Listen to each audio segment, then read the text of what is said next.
What's up, Ocean? You got Matt here, and today I'm bringing you another Twitter thread discussion video on the best Pokemon in Pokemon Scarlet and Violet. The game has been out for just over a month now, and also, by the way, Happy New Year. I know I've been away for a long time. Hope you guys enjoyed yesterday's battle that went up, but we are going to be back. I'm going to bring you guys 5 videos a week, starting, well, today. We're going to be doing videos on Monday, Wednesday, Friday, Saturday, and Sunday. So if you guys are excited, of course, leave a like on the video, subscribe to the channel as well. And before I do continue once more, thank you so much for an amazing 2022. We actually grew, well, more than twofold in 2022. We gained 2,300 plus subscribers, which is crazy. Almost 400,000 views in general, which is insane to me. So I just wanted to give a huge thank you to you guys. I really do appreciate it. I hope you guys continue to enjoy the content and join us on this amazing journey to now 4,000 subscribers. Let's go ahead and jump into it. I asked you guys on my Twitter, if you guys want to participate, link is in the description.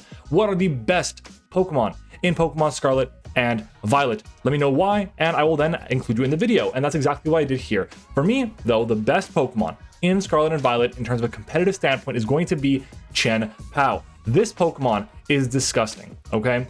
Not only is it a power creep Weavile. We all knew that Weavile was insanely good. It has better stats. 135 speed is insane. 120 attack is crazy, but its ability is one of the best abilities ever created. Sword of Ruin reduces the defense stat, rather, of all Pokemon on the field other than this specific Chien-Pao by 25%. That is not a stat modifier. It is just a multiplier. That's it. So it's not like going a -2. It's a just decrease. So Unaware is affected by it. Or not aware, yeah, Unaware is affected by it. What is it called? Yeah, Magic Guard, all these things. All these stat modifying abilities, they are affected by it. But it also has a crazy good move pool. Has access to basically the best ice move in the game right now, which is going to be Ice Spinner.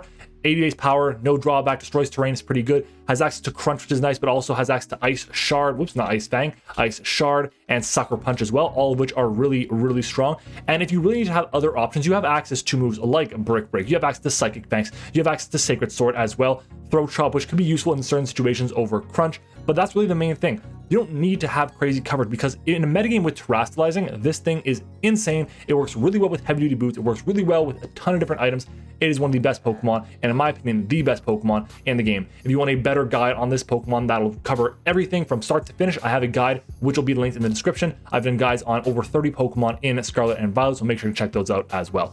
Next up, we're going to start off with my good buddy Mono. So, can we talk about how great Tusk is, no pun intended, ended up being?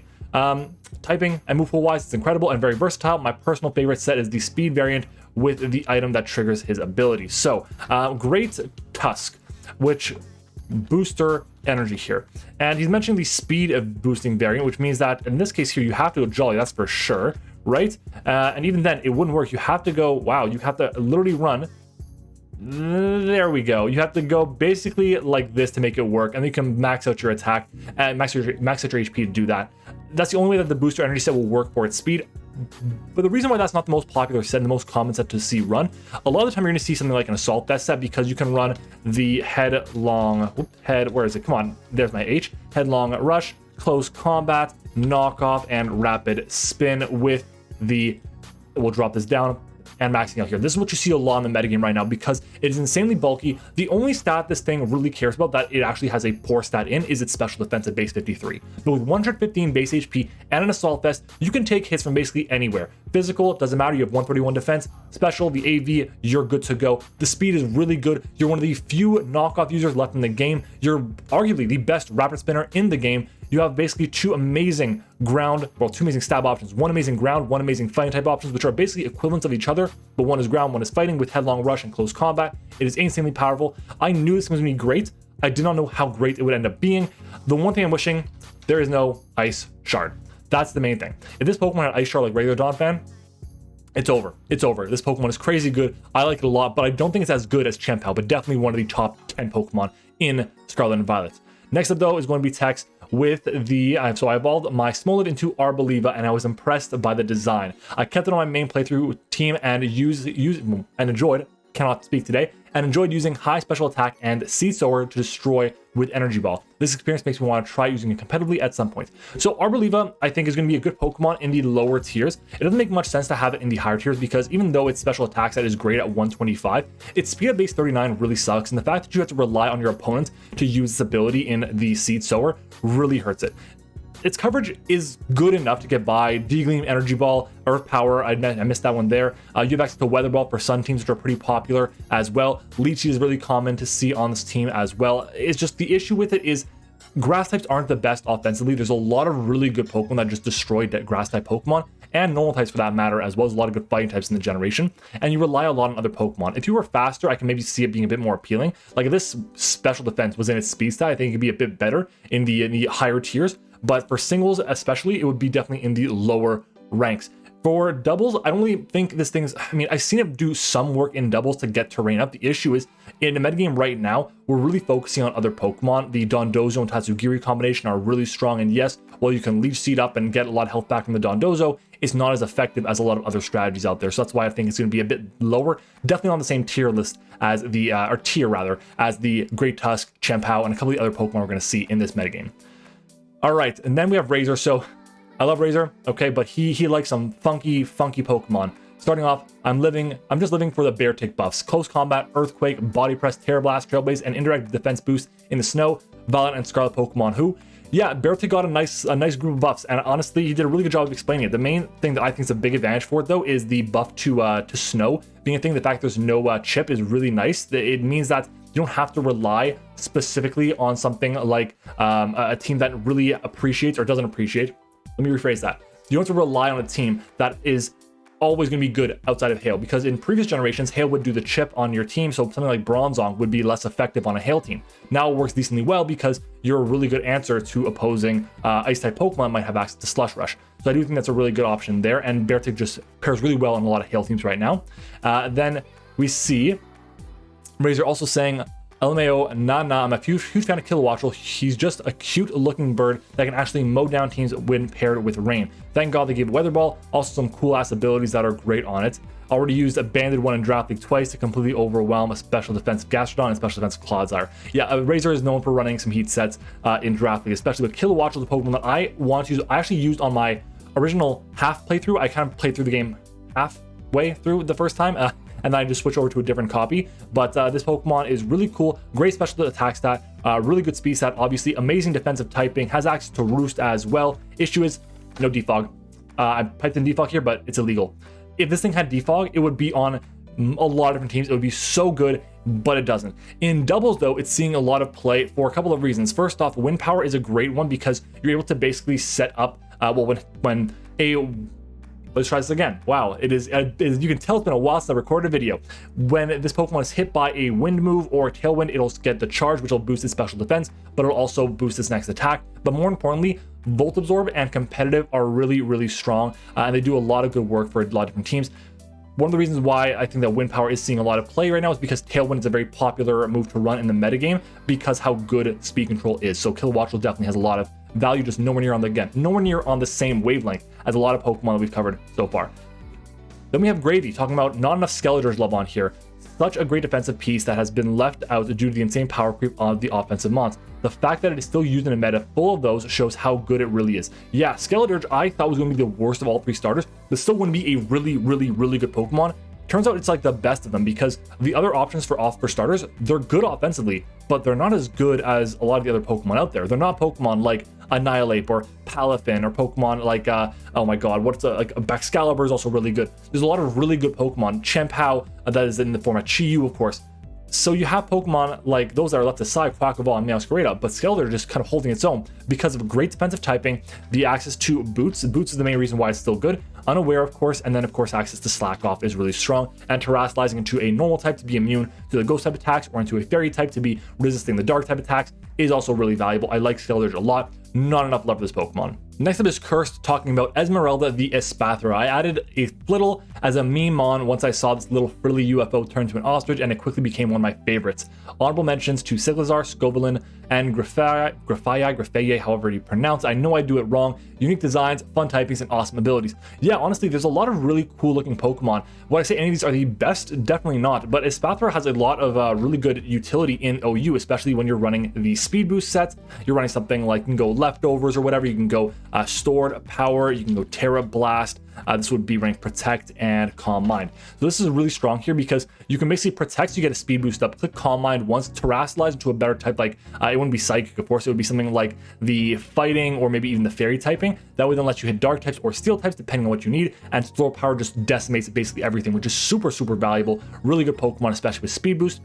The other set's really not as impressive for Espathra.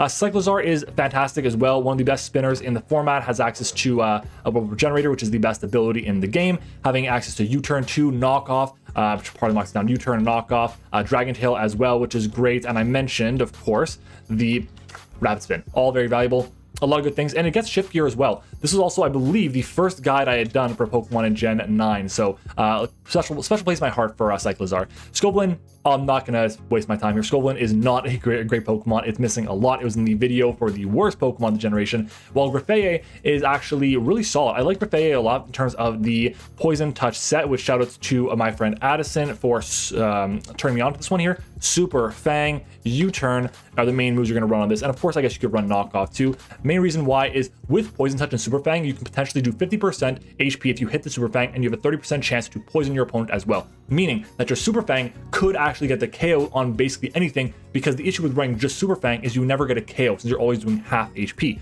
Unless you're at like 1 HP, then you do exactly half and you're, well, Pokemon rounds up, so you're dead. But Poison Touch can actually speed that process up a lot, which is really valuable. Even if you don't get the Super Fang poison, then you can go for U-Turn after that, poison your opponent that way, which is really good. Next up, we're going to see Avery talk about Skeletor, shout to Incog, love Incog, and yeah, don't gotta say anything because it was already mentioned. That's why. Get on this, man. Mastodon. Yeah, Mastodon is going to be bringing up the best, the most fire suggestions out there. We're going to be talking about Mabosstiff, carried the Titan story on his back while he was dying. The real hero of Scarlet and Mabosstiff over here. I'll be honest, I haven't really looked into Mabosstiff too much yet in this generation. It has Intimidate. So in doubles at least has that utility. Guard Dog is kind of a trash ability in my mind, and Stakeout is even worse than that. But overall, having access to Intimidate is nice. It's got decent coverage options as well. It's got really high attack stat and decent speed. It's like the Greedent of the generation, I guess. Greedent was like a lot more, well, a lot scarier than we expected it to be, so I do think that makes some sense that it's kind of up here. Actually, no, not like Greedent, it was the Double of the generation. That's my thoughts, because Double was decently fast, hit kind of hard, could be kind of scary if you're Amel, but yeah, very scary Pokemon here nonetheless. Next up, we have Stremy with Iron Moth, Slept On, fast, strong special, decent coverage. Yeah, Iron Moth has a lot of great options here that you can run on it. The main thing that I have with Iron Moth is 4 times weak to ground, which hurts, and it doesn't actually get Quiver Dance. Okay, that's the problem. If this thing got Quiver Dance, that'd be absolutely insane. I get why it doesn't, of course, but Quiver Dance would be really nice to have on it. Getting the Quiver Dance up with a Pokemon with 140 special attack and 110 speed is a lot scarier than Volcarona, especially because the traditional forms of priority are not hitting this thing for super effective damage. It is not 4 times weak to rocks. There's no real downside to this thing. It is an amazing Pokemon, though. I like it a lot with great coverage options. Again, the fact that this thing gets access to Fairy coverage and Discharge as well when it's a Fire and Poison type, I like that a lot. It does a lot of great things for it. Next up, we're going to see Sandy Sims talk about Mega Weavile is great. I agree, but for me, Iron Hands is really good overall. Great stats, moves, and typing. So Iron Hands. So first of all, by Mega Weavile, they meant it was going to be Chien-Pao, but Iron Hands is much better in doubles in my mind than in singles. It has a lot of good stuff they can do in singles, mostly under Trick Room, but because Trick Room is a much bigger factor in doubles, Iron Hands has a lot more utility. It has access to some really amazing offensive moves. Close Combat and Drain Punch are great, as well as Earthquake. Fake Out's always going to be great in doubles. Ice Punch, Thunder Punch, Fire Punch, all these different moves are really nice. Does it even get Fire Punch? It does get Fire Punch, which is great. It has access to Play Rough too, which is insane. The main concern that I have with this is the best physical electric stab it has is Wild Charge, which does, well, recoil, and taking a recoil on a Pokemon like this that really relies on its massive HP stat of 154 doesn't make much sense. I wish you got like a signature electric type attack that just did damage. That'd be great. If this thing got Plasma Fist, which I think would make a lot of sense actually. I know it's a signature move for Zorora, but Plasma Fist on this Pokemon would be nutty. I just kind of hope that would be the case. It would make this Pokemon a lot better than it actually is, and it would work really well on Trick Room. Next up, we're going to see Liv. Finally, we see Flutter Mane mentioned. This thing is crazy. It was basically quick banned to Ubers, essentially. It's insane. 135, special attack, special defense, speed. Crazy. But on top of that, the reason, like, and here's the thing. These stats are one thing, okay? They're good. The issue is the typing and the stab options on it. It has Mimikyu's typing, okay? But Mimikyu's offensive stats are nowhere near as powerful as Flutter Mane's. Flutter Mane's special attack is ridiculous. You give this thing Moonblast and then Shadow Ball, you're rolling. You can run Calm Mind on this as well if you need to, with Photosynthesis into your speed for booster energy. There you go. And you're rolling. You can basically do whatever you want. This thing is absolutely insane, can do so much for a different team, has great coverage as well. Honestly, I don't think it's going to be around very much in singles formats. In Draft League, in Ubers, it's going to be seeing a lot of play and break really well. And the reason why Chi-Yu is seeing so much play is because Flutter Mane got banned. Chi-Yu would not be seeing as much play if Flutter Mane was still in the format, that's for sure. In doubles, once it gets there, it will also be absolutely cracked and do a lot of work on teams when you pair them with something like the Chi-Yu, because Chi-Yu will be reducing special defense of opposing Pokemon. Flutter Mane will be hitting hard, and they're both, well, really good offensive typings. Fairy, Ghost, Fire, Dark are all really amazing offensive typings. Next up, we're going to see Fran mention the Goldango. So in singles, it's a really good Pokemon in standard formats. In doubles, it's arguably even better. In Draft League, however, I'm using it right now.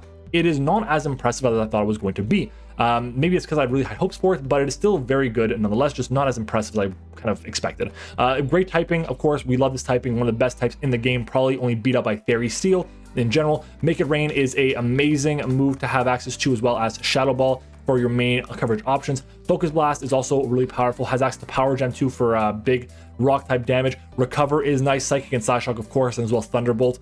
I kind of wish the thing got Volt Switch. It'd be amazing if it did, but I get why it doesn't. It can do a lot of good things for a team. It can set up screens as well, which is nice. I just feel like Goldango does so much for a team, can do a lot with the ability, because Gold being immune to any form of removal, any status options. Really, really nice. There's just a lot that Goldango has going for it. So it definitely is in the top tier, but it's not on the same level as Chien-Pao, as Flutter Mane, and that's okay. There's a lot of really insane Pokemon. Next up, we're going to see Iron Hands and Iron Bundle. So we already spoke about Iron Hands. Let's talk about Iron Bundle right now. So this Delibird looking thing is finally good. Reason why it's so good, I think, is because it's the fastest of all the Paradox Pokemon. I believe it's the fastest of all of them. I think if I go to Iron, yeah, it is the fastest of all the Iron ones, and everything else is pretty slow as well. On the other side. So look, the fact that it's so fast is great. It's got access to Freeze Dry. If this thing just had Ice Beam, then it wouldn't be anywhere near as good. But the fact that it gets Freeze Dry, when its only coverage moves are really going to be water and ice type attacks, means that just water types will be able to check it effectively. They can't anymore because Freeze Dry is going to nuke them. It's one of the only two Pokemon in the entire game that has access to Flip Turn. It's this and Palafin. That's it. So if I go Flip Turn, that's it. That's amazing.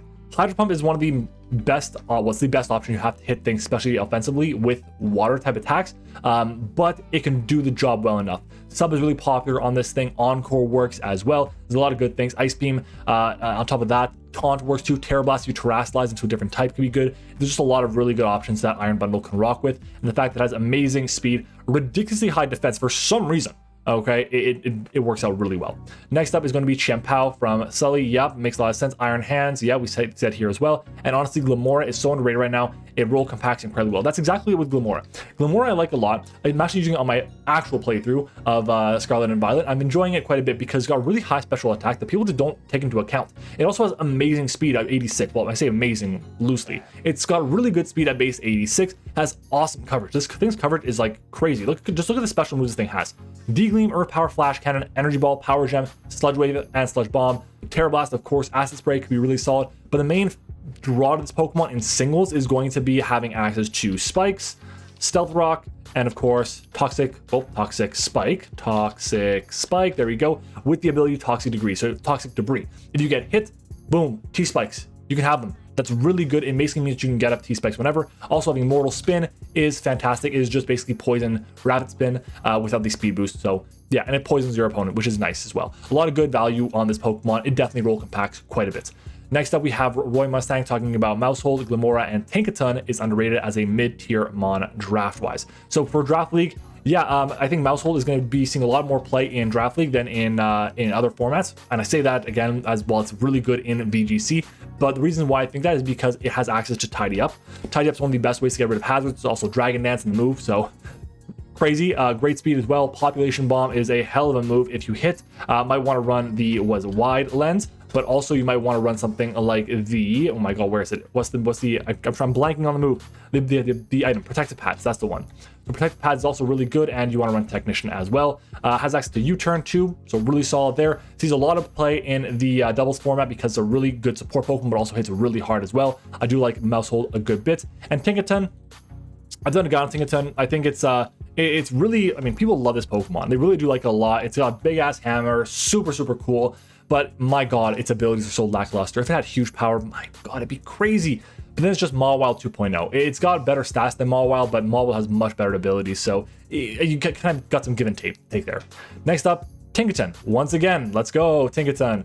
Oh, Spidops again. This thing is broken. Spidops has access to the best move in the game in Sticky Web. Again, Sticky Web is nice, but no, this Pokemon is definitely one of the worst Pokemon out there. And there's Addison. I just mentioned her talking about the Grafaiai. What Gruff? Oh my god, I turn my caps lock. I turn it on again. Stop it. There we go. Grafaiai. Like I said, really solid Pokemon, did a lot of work, but no, it is not in the same tier as Pokemon like Flutter Mane and, well, Great Tusk, Chien-Pao, etc. Raska. No trust so. I don't think so.